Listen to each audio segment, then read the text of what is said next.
Mr. Deputy Chairman, sir, before beginning my speech on the budget, I would like to associate myself with the other gentlemen without holding any speculation in condemning the incident which was referred to earlier.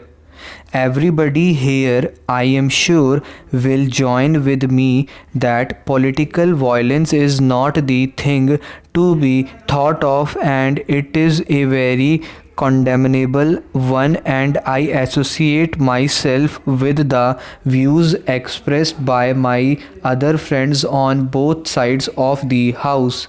So far as the budget is concerned, as the economic survey has indicated, the year 2004-5 was a year of unprecedented economic strains in the history of independent India. Again, sir, if you look at the economic survey, we find that the growth either in industrial or agricultural or export sector has not been a very encouraging one.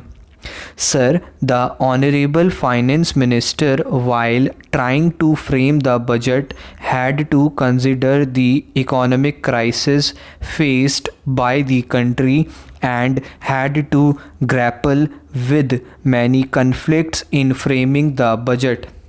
I should like to say here, to a considerable extent, he has made a commendable effort in order to see that some incentives will be provided both for industrial as well as agricultural growth, which has been rather stagnant for years in this country. Sir, the problems of inflation, economic stagnation, and mounting unemployment, and almost a halt in the industrial and agricultural growth have been facing the country for the last several years, and these have to be broken.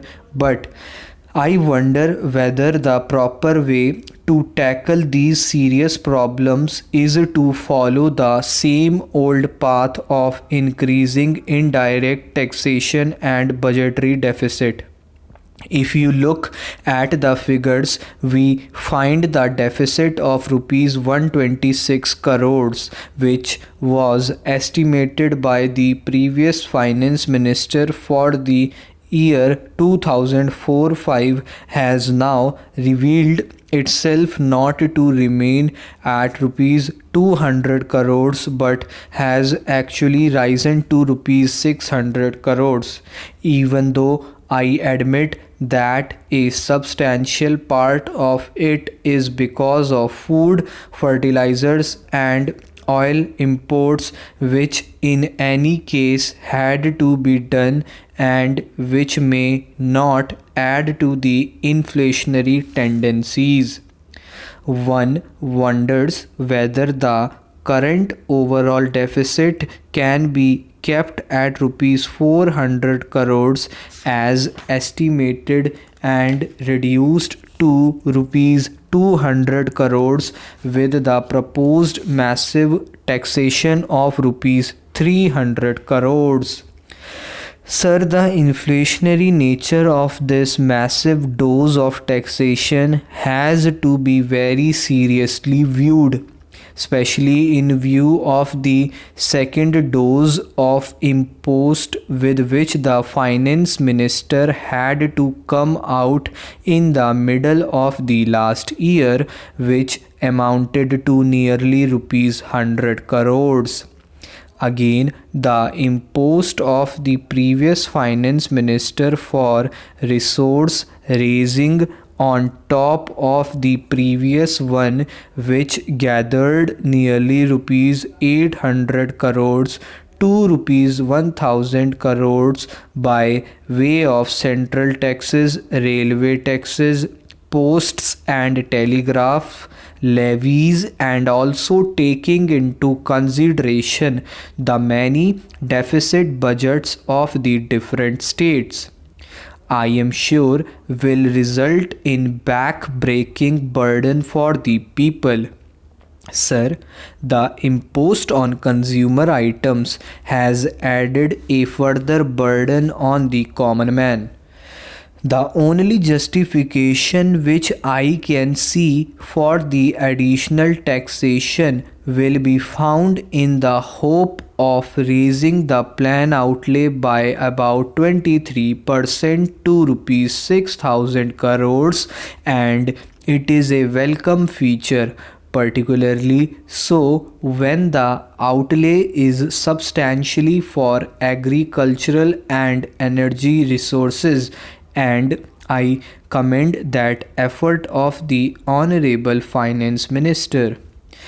Sir, we find that agriculture and the energy resources have been stagnating for a couple of years, and the investment there has not been a considerable one.